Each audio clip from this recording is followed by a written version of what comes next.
ஆண்டவராகிய இயேசு கிறிஸ்துவின் நாமத்தில் அன்பின் வாழ்த்துக்கள். அன்பானவர்கள், எப்படி இருக்கீங்க? நல்லா இருப்பீங்கன்னு நம்புறேன். நல்லா இருக்கணும். நன்றாக இருப்பதற்காகவே இந்த வார்த்தைகள் பேசப்படுகிறது. வாழ்வழிக்கும் வாக்குத்தத்தம் என்ற எமது நிகழ்ச்சியை தொடர்ந்து பார்த்து கொண்டிருக்கிறவர்களுக்கு விசேஷமான வாழ்த்துதல்களை, நன்றிகளை நான் தெரிவிக்கிறேன். கர்த்தர் உங்களை ஆசீர்வதிப்பாராக, உங்களை பலப்படுத்துவாராக. இந்த செய்திகள் உங்களுக்கு பிரயோஜனமாக இருக்கிறது என்பதை அறிந்து நாங்கள் தேவாதி தேவனுக்கு நன்றி தெரிவிக்கின்றோம். நீங்கள் தொலைக்காட்சி வழியாகவோ அல்லது யூடியூப் வழியாகவோ முகநூல் பக்கத்தின் வழியாகவோ நீங்கள் செய்திகளை பார்க்கலாம். எந்த நிலையில் நீங்கள் பார்த்தாலும் இந்த வார்த்தை உங்களுக்காய் பேசப்படுகிறது என்ற நம்பிக்கையோடு தொடர்ந்து நீங்கள் கவனியுங்கள். பல சந்தர்ப்பங்களை நான் சொல்வதை திரும்ப சொல்லுகிறேன். இந்த அரை மணி நேர செய்திகள் உங்களுடைய ஆவிக்குரிய வாழ்க்கைக்கு போதுமானதா என்றால் நிச்சயமாக இல்லை. இது ஒரு மனிதனுக்கு புதிய நம்பிக்கையும் எழுச்சியும் கொடுப்பதற்காக பேசப்படுகிற வார்த்தைகள். நீங்கள் அதிகமாய் வேதத்தை வாசிக்க வேண்டும்.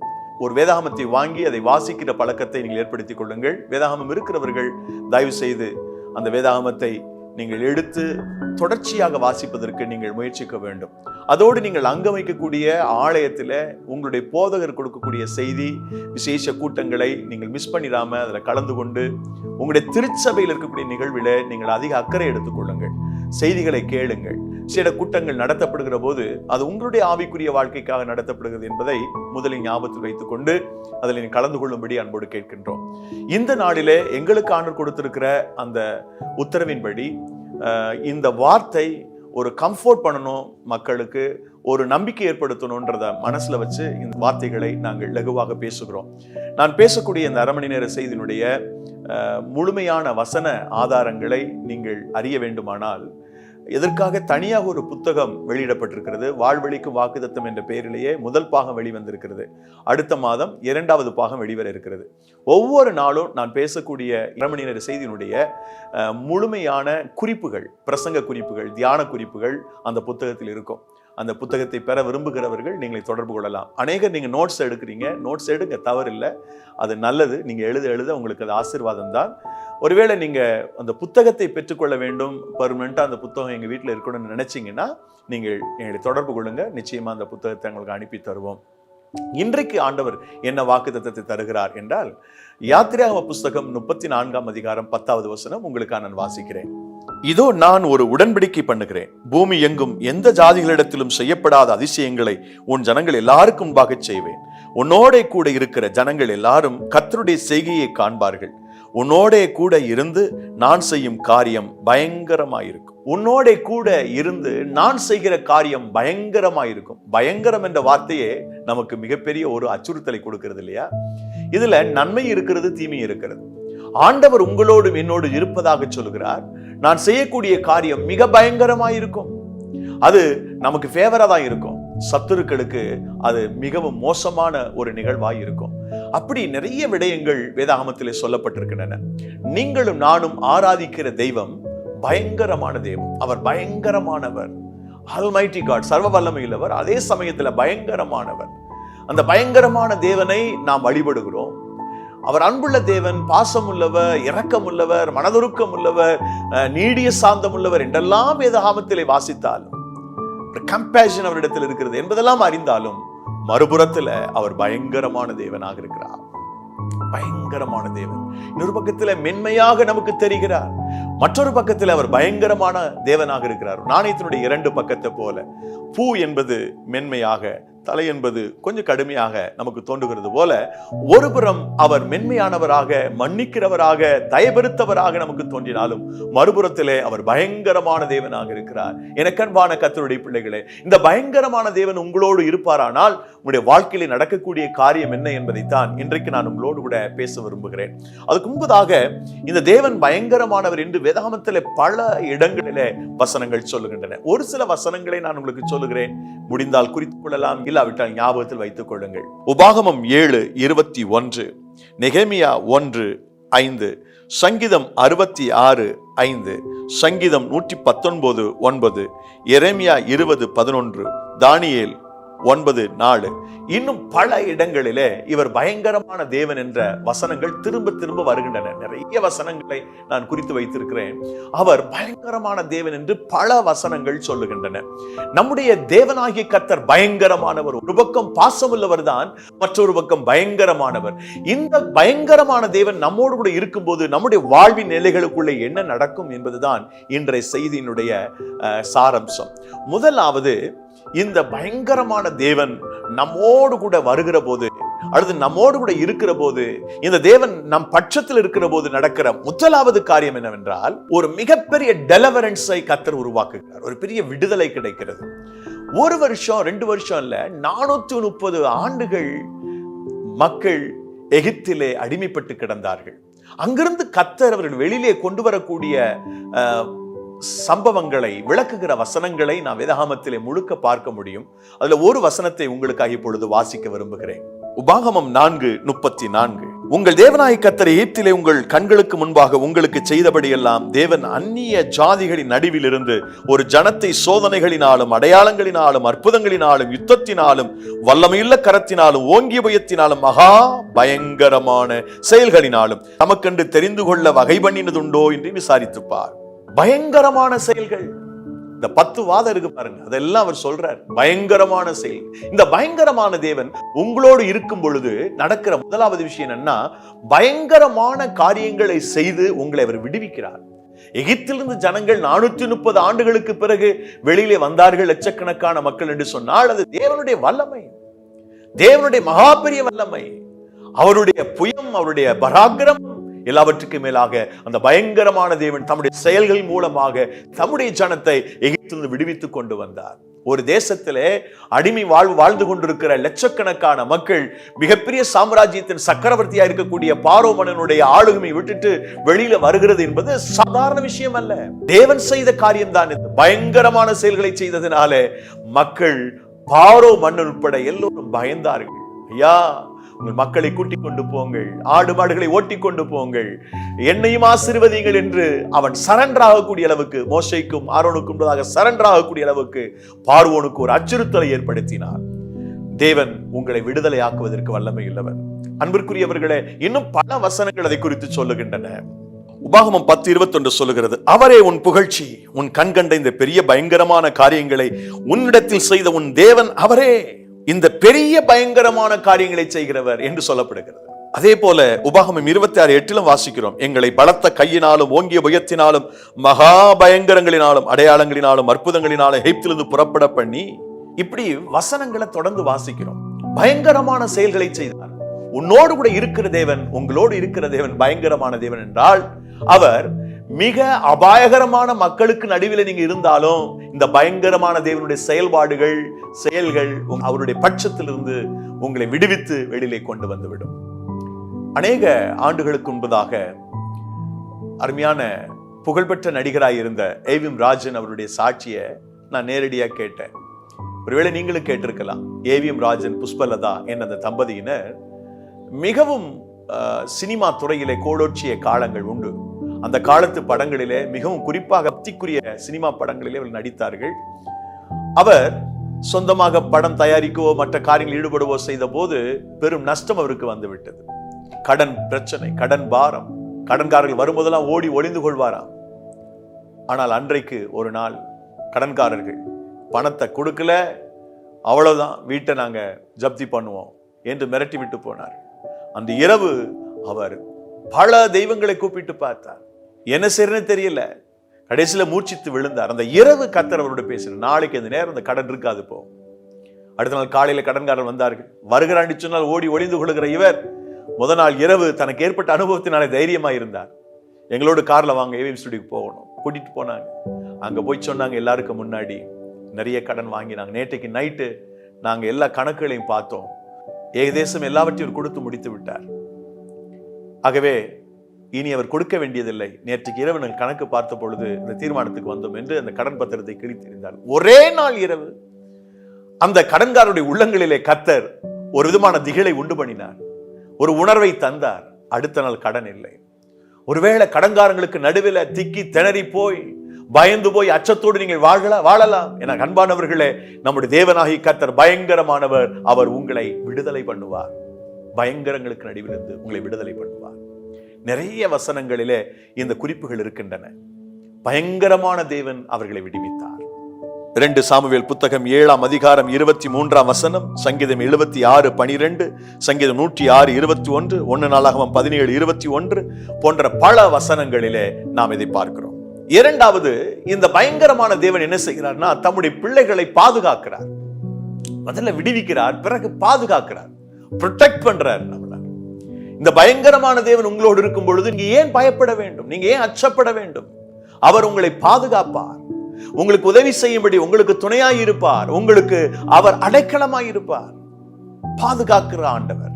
ஆதியாகம புத்தகம் 35ஆம் அதிகாரம் 5வது வசனத்தில் நீங்க வாசித்து பார்த்தீங்கன்னா, தன்னுடைய மாமனுடைய வீட்டிலிருந்து யாக்கோபு தன்னுடைய மனைவி பிள்ளைகளோடு வருகிறார். அவங்க வருகிற வழியில இந்த பயங்கரமான தேவன் இவர்கள் பட்சத்தில் இருக்கிறதுனாலே, இந்த தேசத்தின் குடிகளை பயங்கரம் தொற்றிக் கொண்டதினாலே அவர்கள் இவர்களை பின்தொடரவில்லை. எந்த தீங்கு செய்ய முடியல. வசனத்தை நான் வாசிக்கிறேன் பாருங்கள். ஆதியாகமம் 35:5. பின்பு பிரயாணம் புறப்பட்டார்கள்.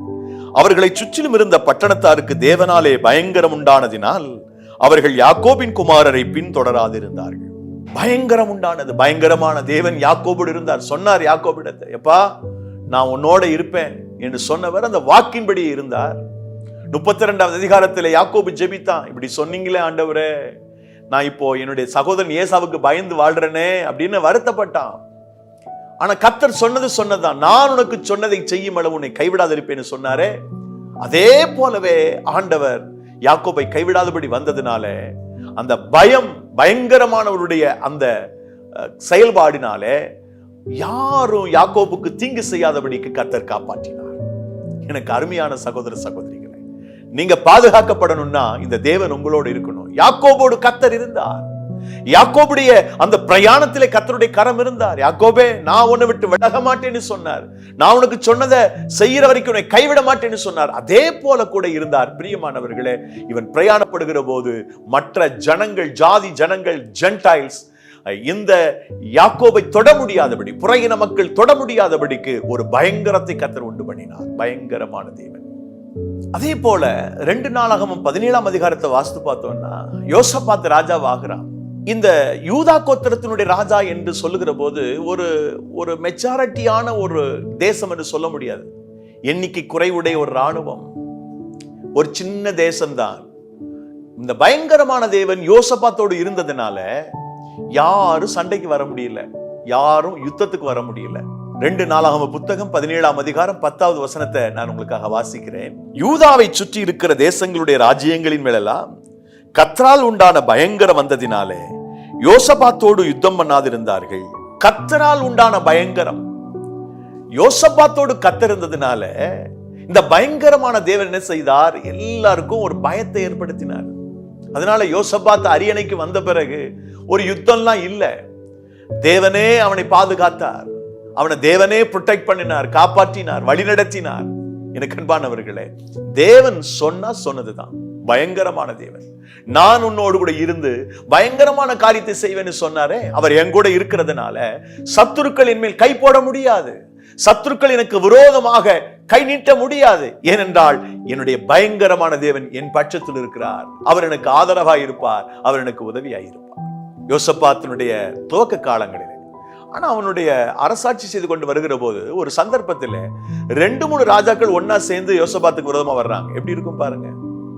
யோசபாத் மிகுந்த மன உளைச்சலா ஆயிடுச்சு. அவருக்கு ரொம்ப வேதனைப்பட்டார், பயந்தான். 2 நாளாகம புத்தகம் 20:3 சொல்லுகிறது, யோசபாத் பயந்து அப்படின்ற வார்த்தை வருது. பயப்பட்டான். ஏன்னா ஒரு தேசம் வந்தாவே தாங்க முடியாது. யூதா சின்ன ஒரு நாடு தான். இஸ்ரேல் தேசத்துல 10 கோத்திரங்களும், யூதா தேசத்துல 2 கோத்திரம் இருக்குது. சின்ன தேசம். இப்ப யோசபாத்துக்கு விரோதமாக ஒரு ராஜா அல்ல, 3-4 ராஜாக்கள் எழும்பி வருகிற போது எப்படி இருக்கும்? நிறைய பேர் எழும்பினாங்க யோசபாத்துக்கு விரோதமாக. இதை 2 நாளாகமம் 20:1-2 வாசிக்கிறோம். இப்ப யோசபாத் தேவனுடைய சமூகத்துல ஜெபித்தான், கர்த்தரை தேடினா, உபவாசம் பண்ணினா. கர்த்தர் ஐடியா கொடுத்தாரு, துதிக்கிற கூட்டத்தை ஏற்படுத்தினா. அவங்க பாடி துதி சொல்ல தொடங்கின போது சத்துருக்கள் ஒருவரோடு வெட்டுண்டு மாண்டு போனார்கள் என்று வேதம் சொல்லுகிறது. 2 நாளாகமம் 20:22 இதை வாசிக்கிறோம். ஆனா அந்த அதிகாரத்துல மற்றொரு வசனம் ரொம்ப அழகா எழுதி இருக்குது. 2 நாளாகமம் 20:29 நான் உங்களுக்காக வாசிக்கட்டும். கர்த்தர் இஸ்ரவேலின் சத்துருக்களோடு யுத்தம் பண்ணினார் என்று கேள்விப்பட்ட அந்தந்த தேசத்து ராஜ்யத்தார் மேல் தேவனால் உண்டான பயங்கரம் வந்தது. இவ்விதமாய் தேவன் சுற்றுப்புறத்தாரால் யுத்தமில்லாத இளைப்பாறுதலை அவனுக்கு கட்டளையிட்டதினால் யோசபாத்தின் ராஜ்யபாரம் அமெரிக்கையாயிருந்தது. எவ்வளவு ஆச்சரியம் பாருங்க. துவக்க காலத்தில் யோசபாத்து கிட்ட யார் யுத்தத்துக்கு வரல. கர்த்தர் பயங்கரமானவராக இருந்தார். கொஞ்சம் சின்ன சின்ன பிரச்சனை, அதனால சத்துருக்கள் எழும்புறாங்க. எழும்பி வரும்போது யோசபாத் சரண்டர் ஆகிறான் ஆண்டவர்கிட்ட. நீங்க தான்ப்பா, நீங்க தான் உதவி செய்யணும், இவ்வளவு பேர் எனக்கு விரோதமா வர்றாங்களே அப்படின்னு விழுந்தவன சரண்டர் ஆனவன கர்த்தர் சொல்ல நான் இருக்கிறேன், கவலைப்படாது. பாடி துதி சொல்ல தொடங்கிய போது எதிரிகளுக்குள்ளே சண்டை வந்துச்சு. இதை அறிந்த சுற்றுப்புறத்தாரெல்லாம், மற்ற ஜாதி மக்கள் எல்லாம் யூதாவை ஒன்றுமில்லாமல் பண்ணிவிட வேண்டும் என்று நினைத்த மற்ற ராஜாங்கத்தினர் ஒருத்தரும் யூதாவின் மேல் தங்களுடைய முயற்சி எடுக்காமல் பயந்து போய் அமைதியா இருந்தாங்க. அதுக்கு பிறகு யுத்தமே இல்லை. யோசபாத்தினுடைய காலம் ரொம்ப அமெரிக்கையா இருந்துச்சு. ஒரு சமாதானமான ஒரு ராஜ்ய நடத்தினா யோசபாத். கர்த்தர் கூட இருக்கும்போது தான் நடக்கும். முதலாவது கர்த்தர் நம்மை விடுவிக்கிறார் அவருடைய பயங்கரமான வல்லமையினாலே. இரண்டாவது அவருடைய பயங்கரமான வல்லமையினாலே ஆண்டவர் நம்மை பாதுகாக்கின்றார். மூன்றாவதாக இந்த பயங்கரமான தேவன் நம்மோடு கூட இருக்கும்போது என்ன நடக்குது தெரியுமா? மிகப்பெரிய வெற்றியை நாம் பெறுவதற்கு கர்த்தர் உதவி செய்கிறார். ராஜா ஆசாவுடைய லைஃப்ல நடந்த ஒரு சம்பவம் 2 நாளாகம புத்தகம் 14ஆம் அதிகாரத்துல அது இருக்கு. அந்த 2 நாளாகமம் 14ஆம் அதிகாரத்துல 8வது வசனத்தை வாசித்து பாத்தீங்கன்னா 2,80,000 பேர் கொண்ட ஒரு படை தான் இந்த ஆசாட்டை இருக்கு. அந்த டைம்ல எத்தியோப்பியனா இருக்கிற சேரா யூதாவுக்கு விரோதமா யுத்தம் பண்ண வருகிறான். அவன்கிட்ட இருந்த படை மக்களுடைய எண்ணிக்கைன்னா 10 லட்சம் பேர், 300 ரதம். 2,80,000 பேர் எங்க? 10 lakhs people எங்க? 10 லட்சம் மக்கள் 300 ரதங்களோடு எத்தியோப்பியனாகிய சேரா யூதாவுக்கு விரோதமாய் வருகிறான். இந்த ஆசா என்ன பண்ணான் தெரியுமா? ஆண்டவருடைய சமூகத்தில் ஜெபித்தான். ஆண்டவரே, பலமுள்ளவனுக்காகிலும் பலனற்றவனுக்காகிலும் உதவி செய்கிறது லேசான காரியம் உமக்கு என்று சொல்லி ஆண்டவர் போய் சரண்டர் ஆனான். இந்த பயங்கரமான தேவன் வந்தார். அங்கே கவனிக்க வேண்டும். இந்த பயங்கரமான தேவன் நம்மோடு கூட இருப்பாரானால் நாம் மிகப்பெரிய வெற்றியை சொந்தமாக்கி கொள்ள முடியும், மிகப்பெரிய வெற்றியை அடைய முடியும். 2 நாளாகம புத்தகம் 14ஆம் அதிகாரம் 14வது வசனம். கேராரின் சுற்றுப்பட்டணங்களை எல்லாம் முறியடித்தார்கள், கர்த்தரால் அவர்களுக்கு பயங்கரம் உண்டாயிற்று, அந்த பட்டணங்களை எல்லாம் கொள்ளையிட்டார்கள், அவர்களின் கொள்ளை மிகுதியாய் அகப்பட்டது. மிருக ஜீவன்கள் இருந்த கொட்டாரங்களையும் அவர்கள் இடித்து போட்டு திரளான ஆடுகளையும் ஒட்டகங்களையும் சாய்த்து கொண்டு எருசலேமுக்கு திரும்பினார். 2,80,000 பேர் கொண்ட அந்த ஆசாவினுடைய படை 10 லட்சத்துக்கும் அதிகமான 300 ரதங்களோடு கூடிய மிகப்பெரிய ஒரு சேனையாகி எத்தியோப்பியாவினுடைய சேனையை ஓட ஓட விரட்டி அங்கிருந்த கூடிய உச்சிதங்கள் எல்லாம் கொள்ளையிட்டு கொண்டு வந்து விட்டார்கள் எருசலேமிற்கு. இது எதனால நடந்துச்சுன்னு சொன்னா, இந்த பயங்கரமான தேவன் யூதாவோடு இருந்ததினாலே. ஒருவேளை நீங்கள் எதிரியாக நினைக்கின்றவர்கள் பலசாலிகளாக இருக்கலாம், உங்களை அழித்து போடும்படிக்கு அவர்கள் வெள்ளம் போல எழும்பி வரலாம். உங்கள் பட்சத்தில் இந்த பயங்கரமான தேவன் இருப்பாரானால் நீங்கள் தோற்று போக மாட்டீர்கள், வெற்றி பெறுவீர்கள். எனக்கு அன்பானவர்களே, நீங்கள் வெற்றி பெறுவதற்கு தான் கர்த்தர் அழைத்திருக்கிறார். வெற்றி பெறுவதற்குரிய எல்லா பாதைகளிலும் மிக நேர்த்தியாய் அழகாய் இந்த அன்பு தெய்வம் உங்களை நடத்தி கொண்டு வருவார். தைரியமாய் இருங்கள். எனது அருமை சகோதர சகோதரிகளே, பெரியவர்களே, தாய்மார்களே, இந்த நல்ல அருமையான நாளிலே என்னுடைய அன்பின் ஆண்டவராகிய இயேசு கிறிஸ்து உங்களுடைய வாழ்வில், உங்களுடைய ஜீவிதத்தில் மிகப்பெரிய ஒரு அற்புதத்தையும் அதிசயத்தையும் செய்ய வேண்டுமானால், இந்த பயங்கரமான தேவன் உங்களோடு இருக்க வேண்டுமானால், அவருக்கு பிரியமாய் வாழ்வதற்கு நாம் முயற்சி செய்வோம். கடைசியாக அதை குறித்து நான் உங்களுக்கு சொல்லுகிறேன். 4வதாக, இந்த பயங்கரமான தேவன் நம்மோடு கூட இருக்கும்போது என்ன நடக்கிறது? ஒரு ஒருமனம் உண்டாகும். இந்த பயங்கரமான தேவன் நம் பட்சத்துல வருகிற போது நமக்குள்ளே ஒரு ஒருமனம் உண்டாகிறது. ஒரு சந்தர்ப்பத்திலே சவுலுடைய காலங்களிலே பெலிஸ்தியர்கள் இஸ்ரேல் தேசத்துக்கு விரோதமாக எழும்பி வந்தார்கள். இப்ப மக்கள் சாவதானமா இருந்தாங்க. சவுலுக்கு ஆதரவாக ஒரு எழுச்சி இல்லை, பின்தங்கிய நிலை. மக்கள் சோர்ந்து போய் அவரவர் வீடுகளில் இருந்தார்கள்.